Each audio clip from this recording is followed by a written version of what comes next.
ये जो पीड़ा गरीबों पे सरकार ने थोपी ना, इन्हीं को खत्म करने के लिए लड़ रहे हैं, इसलिए ये हमारे खिलाफ लड़ रहे हैं। क्या महिलाएं आज अपने मन से अपना जीवन जी पा रही हैं? क्या पढ़ी लिखी महिलाओं को रोजगार मिल रहा है? जब तक महिलाओं के हालात नहीं बदलेंगे तब तक देश के हालात नहीं बदलेंगे। पढ़े लिखे नौजवानों को रोजगार दिलाना, आशा बहनें, आंगनबाड़ी बहनें, भोजन माताएं, पंचायत सहायक, रोजगार सेवक, होमगार्ड की बहनें, पीआरडी की बहनें, उन सबको उचित वेतन और राज्य कर्मचारी का दर्जा दिलाना। हमने 32-33 मुद्दे बनाए। जब तक मेरे शरीर में लहू का आखिरी कतरा रहेगा, मैं इस काम को पूरा करने के लिए लड़ता रहूंगा। कि मैं मिट तो सकता हूं, लेकिन अपनी बात से पलट नहीं सकता। मेरा बस चलेगा तो मैं डॉक्टर की पढ़ाई फ्री कर दूंगा बच्चों के लिए, इंजीनियरिंग की पढ़ाई फ्री कर दूंगा। जब हमें जान की परवाह नहीं, मुकदमे की परवाह करेंगे हम लोग। अगर सुरक्षा छोड़नी पड़े, घर छोड़ना पड़े, सारे सुख त्यागने पड़े, सब करके भी मैं इस लड़ाई को आपके सहयोग से लड़ूंगा। आज कह रहा हूं, ये बिजली का जो बिल जो है ना, 4-5 हजार रुपए देना पड़ रहा है। जिस दिन राजकाज बनेगा, इस बिजली के बिल को वापस 400-500 रुपए पर लाकर रख देंगे। मैं आपको आज कह रहा हूं इस बात से। पूरी दुनिया में, देश में, कई प्रदेशों में घूम के मैं कह सकता हूं कि अगर सबसे बुरी स्थिति है किसी की, तो वो महिला। और संविधान के आने के बाद महिलाएं आगे भी बढ़ी हैं, ऐसी बात नहीं कि आगे नहीं बढ़ी। बहुत सारी महिला आगे बढ़ी हैं, कुछ डॉक्टर बनी हैं, कुछ इंजीनियर बनी हैं। हमारे यहाँ डीएम महिला है, हमारे यहाँ आईडीएम महिला है, कुछ आईएएस आईपीएस भी बनी है, कोई वकील बनी है, कुछ जज बनी है। जिन्होंने शिक्षा को माना है वो आगे बढ़ी है। और राजनीतिक प्रतिनिधित्व के कारण महिलाओं को जो राजनीतिक प्रतिनिधित्व मिला है, वो गांव के प्रधान भी बनी है, विधायक भी बनी है, सांसद भी बनी है, चेयरमैन भी बनी है, जिला पंचायत सदस्य बनी है, जिला पंचायत के अध्यक्ष भी बनी है। बहुत सारे पदों पे वो गई। लेकिन इस पूरे उसमें घूम के मुझे ऐसा लगा है कि हमारे सारे महापुरुषों ने महिलाओं को अधिकार मिले, इसके लिए सबसे ज्यादा काम किया कि महिलाओं को अधिकार मिले। क्या आज महिलाएं अधिकार प्राप्त कर चुकी हैं? क्या महिलाएं आज अपने मन से अपना जीवन जी पा रही हैं? क्या पढ़ी लिखी महिलाओं को रोजगार मिल रहा है? क्या आज भी न्यूनतम वेतन का लाभ महिलाओं को मिल रहा है? तो जवाब है नहीं। मैं जब देश भर में घूमता हूं तो मुझे महसूस होता है कि अभी भी हमें महिलाओं के लिए ज्यादा काम करने की आवश्यकता है। और महिला का जीवन बदलेगा तो 3 पीढ़ियों का जीवन बदल जाएगा। अगर महिला पढ़ जाएगी, महिला रोजगार हासिल कर लेगी, तो वो अपने मायके के हालात भी बदलेगी। और अगर महिला पढ़ लिख के जिस परिवार में जाएगी, उस ससुराल के भी हालात बदलेगी। और फिर अपने आने वाले बच्चों का भविष्य भी अच्छा बनाएगी।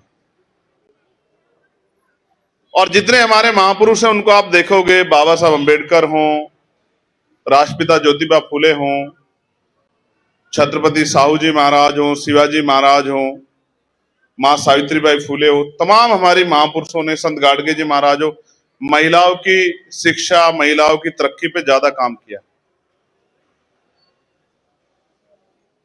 जब तक महिलाओं के हालात नहीं बदलेंगे तब तक देश के हालात नहीं बदलेंगे। तो महिलाओं के हालात बदलने के लिए बहुत बुनियादी काम करने पड़ेंगे। आज 4 जून है, हम लोग एक यात्रा जो शुरू कर रहे हैं, वो यात्रा हम लोग महिलाओं के साथ साथ पढ़े लिखे बच्चों को, नौजवानों को, पढ़ने वाले बच्चों को, पढ़ने वाली बच्चियों को, किसानों को, मजदूरों को, उन तमाम लोगों को बुनियादी हक देने की यात्रा हम लोग शुरू कर रहे हैं, जिससे उनके जीवन में बदलाव हो। जो मैं करना चाहता था वो मैं अभी तक नहीं कर पाया। उसका कारण क्या है कि आप लोगों ने मुझे आशीर्वाद देके ताकत दे दी, लेकिन देश भर में वो परिवर्तन नहीं हुआ जिस परिवर्तन को हम लोग चाह रहे थे।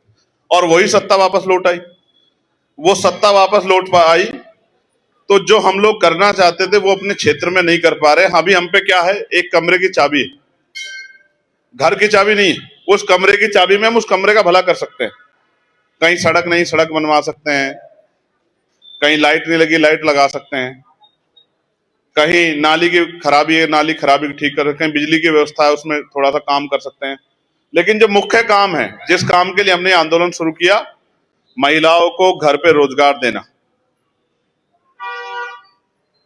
जो पढ़ी लिखी महिला है उनको भी और जो नहीं पढ़ी लिखी है उनको भी, बच्चों को अच्छी शिक्षा दिलाना, पढ़े लिखे नौजवानों को रोजगार दिलाना, आशा बहनें, आंगनबाड़ी बहनें, भोजन माताएं, पंचायत सहायक, रोजगार सेवक, होमगार्ड की बहनें, पीआरडी की बहनें, उन सबको उचित वेतन और राज्य कर्मचारी का दर्जा दिलाना, वो काम हम नहीं कर पाए। शिक्षा मित्रों को, तमाम उन बहनों को जिनका अधिकार बैठता है, जो यहां काम करती हैं अस्पताल में, आज मजबूरी में 5,000, 7,000, 10,000 रुपए पे काम करने के लिए मजबूर। आप मुझे बताओ, इस बढ़ती महंगाई में जहां सिलेंडर जो है 1,000 रुपए के करीब मिल रहा हो, क्या हम लोग 5,000, 7,000 में अपना घर चला सकते हैं? न्यूनतम वेजेस हम लोगों ने पार्लियामेंट में लड़कर 753 रुपए लागू करवाया। कितना? लेकिन राज्य सरकार अभी नहीं दे रही है। 753 रुपए किस बात के? चाहे आप खेत में काम करो, चाहे फैक्ट्री में काम करो, चाहे कंपनी में काम करो, चाहे किसी के दुकान पे काम करो, चाहे वो महिला हो या पुरुष हो, चाहे किसी के घर में राजमिस्त्री के काम में करें, चाहे कोल्हू में करें, चाहे भट्टे पे करे, कहीं करे, चाहे उसको 753 रुपए कम से कम मिलेंगे। 753 का मतलब यह कि महीने में कम से कम 20,000 रुपए उनके घर में आएंगे। लेकिन ये सरकारें बीच में अड़के बैठ गई हैं। आज भी मैं जाता हूं ना गांव में, मैं अपनी बताता हूं मैं, और आपको औरों क्या कहूं। मेरी माँ जब हम छोटे थे तो वो खेत से घास लेके आती थी, उस घास को बेच, उसको घास को वो भैंस को चारा देके दूध बेच के हमें उसने पढ़ाया, आगे बढ़ाया। आपका दूध जाएगा 50 रुपए और पैकेट का दूध आएगा 100 रुपए का, और दूध कितना? 4 लीटर, 5 लीटर, कुछ आप उसमें से घर रख लोगे। 200-300 रुपए को काम करके 5-6 हजार रुपए में थोड़ा घर आगे बढ़ रहा है। अमीरों के यहां जितना भोजन हम लोग खाते हैं उससे ज्यादा भोजन बच जाता है उनके यहां। उनके जानवर हमसे अच्छा भोजन खाते हैं, उनके जानवरों के लिए एसी लगा हुआ है, गर्मी के सर्दी के लिए हीटर लगा हुआ है, अच्छे गद्दे हैं, अच्छी दवाइयां, और हम लोग गरीबी, बेबसी, लाचारी के जीवन में अपना जीवन यापन कर रहे हैं। हमने 32-33 मुद्दे बनाए, हमारी बहनों के जरिए मुद्दे आप तक पहुंचेंगे, कुछ बहनों ने बताए भी होंगे। मैं आज आपको कह रहा हूं, मेरी बात को गौर से सुन लो, और जो मैं इस गुरु घर में खड़े हो कह रहा हूं, वचन दे कह रहा हूं, जब तक मेरे शरीर में लहू का आखिरी कतरा रहेगा, मैं इस काम को पूरा करने के लिए लड़ता रहूंगा। जो बात मैं आज कह रहा हूं आप, मैं इसको सभा में कहूं तो हो सकता है कि, हालांकि मैं अपनी बात से इधर-उधर नहीं होता, लेकिन अगर मैं सभा में कहता हूं तो हो सकता है उसमें कोई राजनीतिक बात हो, लेकिन मैं गुरु घर में खड़े होकर कह रहा हूं, तो मैं वचन दे के कह रहा हूं कि मैं मिट तो सकता हूं लेकिन अपनी बात से पलट नहीं सकता। कक्षा 1 से 12 तक की पढ़ाई मुफ्त करेंगे बच्चों के लिए, बच्चियों की कक्षा 1 से 12 तक की पढ़ाई। और सिर्फ पढ़ाई नहीं, ऐसी पढ़ाई जो प्राइवेट स्कूलों में 2, 3, 4, 5 हजार रुपए दे के मिल रही है, ऐसी पढ़ाई मुफ्त करेंगे। मैं आपको वचन दे के कह रहा हूं आज। आपका बच्चा भी अंग्रेजी में बात करेगा, आपका बच्चे भी अंग्रेजी में पढ़ के आएगा, और आपका बच्चा भी उन प्राइवेट स्कूलों के बड़े बड़ी फीस वाले बच्चों का मुकाबला करेगा। आपका बच्चा भी 12वीं तक पढ़ के, और उसके बाद जब वो आगे बढ़ना चाहेगा, मैं तो कह रहा था, परसों मुझसे किसी ने पूछा था, मेरा बस चलेगा तो मैं डॉक्टर की पढ़ाई फ्री कर दूंगा बच्चों के लिए, इंजीनियरिंग की पढ़ाई फ्री कर दूंगा। हम रोजगार नहीं दे सकते ना, सरकार कहती है हम पे रोजगार नहीं है, तो ना आप रोजगार मत दो, आप बच्चों को पढ़ने के लिए छूट दे दो। आप बीटेक करना चाहे, एमटेक करना चाहे, पॉलिटेक्निक करना चाहे, लॉ करना चाहे, एलएलएम करना चाहे, आप बीटीसी करना चाहे, बीएड करना चाहे, एमबीए करना चाहे, एमसीए करना चाहे, एमबीबीएस करना चाहे, एमडी करना चाहे, फ्री कर दो। आप मत दो रोजगार, आपके रोजगार की जरूरत नहीं है हम पे। अगर सरकार नहीं देखना चाहती गरीबों की तरफ, मत देखे, आप हमारे बच्चे को काबिल बना खड़ा कर दो, पूरी दुनिया में वो रोजगार कर सकता, मैं उस बात की गारंटी दे सकता हूं आपको, पूरी दुनिया में। अगर किसी का बच्चा डॉक्टर हो और उसके घर में भूख के लिए आटे की या दाल की व्यवस्था ना हो, कोई हाथ उठा के मुझे बताओ। आपके पड़ोसी का बच्चा भी अगर डॉक्टर, आपके पड़ोसी का बच्चा भी अगर इंजीनियर हो, आपके पड़ोसी का बच्चा भी अगर वकील हो, आपके पड़ोसी का बच्चा भी अगर पत्रकार हो, आप मुझे कोई एक आदमी बताए कि उनके घर में रोटी के लाले पड़ रहे हैं क्या? मैं बहुत जिम्मेदारी से आपको कह रहा हूं, ये सरकार सब कुछ दे सकती है, शिक्षा नहीं देगी, और हम ये मानते हैं बिना शिक्षा के हमारा भला नहीं होगा। जो बच्चे तैयारी कर रहे हैं कंपटीशन की, उनके लिए हम लोग कोचिंग सेंटर खोलेंगे और मुफ्त कोचिंग सेंटर खोलेंगे और बेहतर से बेहतर टीचर रख के उनकी परीक्षा की तैयारी करवाएंगे कि उनकी नौकरी के बीच में कोई अड़चन ना आए। मेरी बात को आप याद रखना।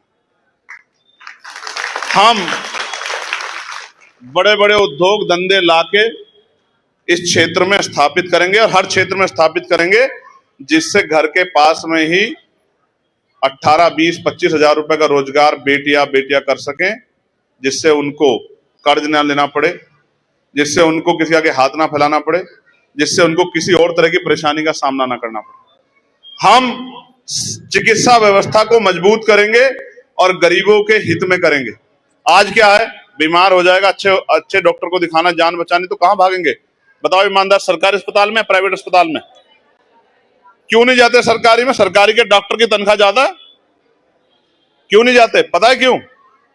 ना डॉक्टर साहब मिल रहे हैं, ना दवाइयां हैं, ना टेस्ट करते, वो दवाइयां बाहर से लिख देते हैं, ना सुविधाएं हैं, ना बिजली का पंखा है, ना एसी है, ना अस्पताल में बैठने की जगह है, ना नर्स है भी हमारी बहन, ना कंपाउंडर है।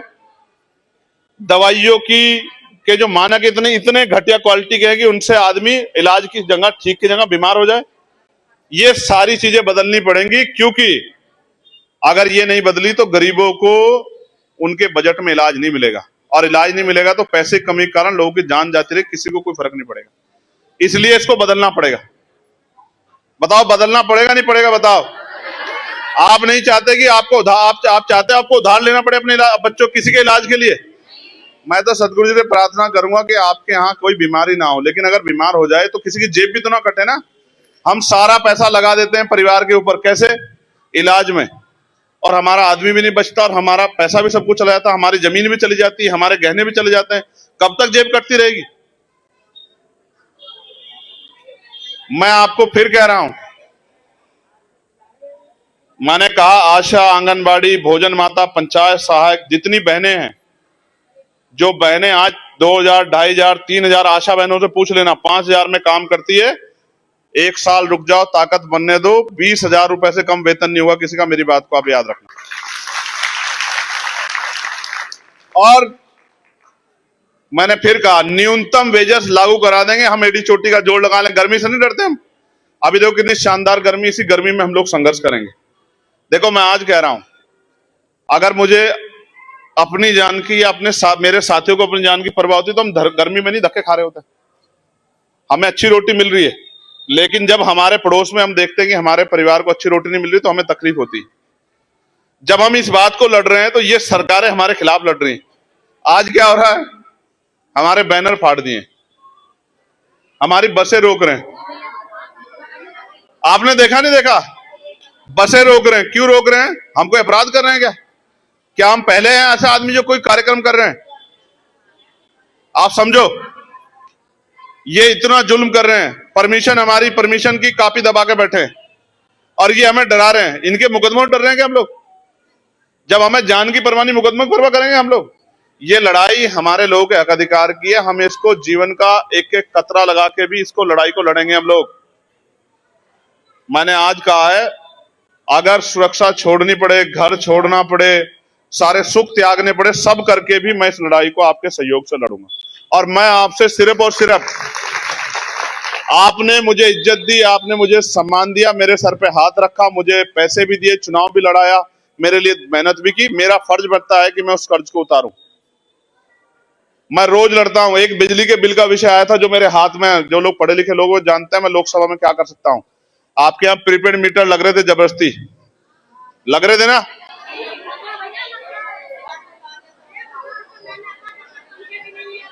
देखो आज सुन लो मेरी बात को, अब मेरी बात सुन लो। पहले तो वो प्रीपेड मीटर मैंने सवाल खड़ा करके वो प्रीपेड मीटर हटवा दिए सब जगह से। जिसके नहीं हटाओ वो जिलाध्यक्ष को बता देना, हटवा देंगे एक दिन के अंदर। सुन लो मेरी बात, दोबारा बता रहा हूं। सरकार ने आदेश कर दिया हटाने का, क्योंकि वो लड़ाई हमने लड़ी है। अगर जहां के नहीं हटे वो आप बता देना, हम खुद खड़े होकर हटवा देंगे। मेरी बात को आप याद रखना। दो तरह के मीटर, एक है स्मार्ट मीटर, एक है प्रीपेड मीटर। सुन लो पहले, स्मार्ट मीटर क्या है? महीने के बाद आके वो रीडिंग चेक करेंगे और जितनी रीडिंग है उसका बिल आपसे कहेंगे कि भुगतान कर दो। स्मार्ट मीटर क्या है? मेरी बात सुन लेना, मुझे बता लेने दे। स्मार्ट प्रीपेड मीटर वो है, हालांकि वो भी स्मार्ट ही, ये भी स्मार्ट ही। इसमें क्या है, आपको पहले पैसा जमा करना पड़ेगा, जैसे मोबाइल से रिचार्ज होता है, और जिस समय रिचार्ज खत्म बिजली गुल। अगर आपने आज कमाई नहीं की, आपकी जेब में पैसा नहीं है, रिचार्ज खत्म हो गया, तो आपकी बिजली, समझे? ये है प्रीपेड मीटर। ये जिसके यहां लगा हुआ प्रीपेड मीटर, आप जिला अध्यक्ष जी को बता देना, उखाड़ के फेंक देंगे। मैं आपको आज कह रहा हूं, उखाड़ के फेंक देंगे, उखाड़ के।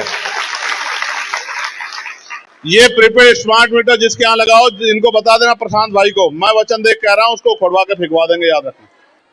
आज कह रहा हूं, ये बिजली का जो बिल जो है ना, 4-5 हजार रुपए देना पड़ रहा है। जिस दिन राजकाज बनेगा, इस बिजली के बिल को वापस 400-500 रुपए पर लाकर रख देंगे। मैं आपको आज कह रहा हूं इस बात को याद।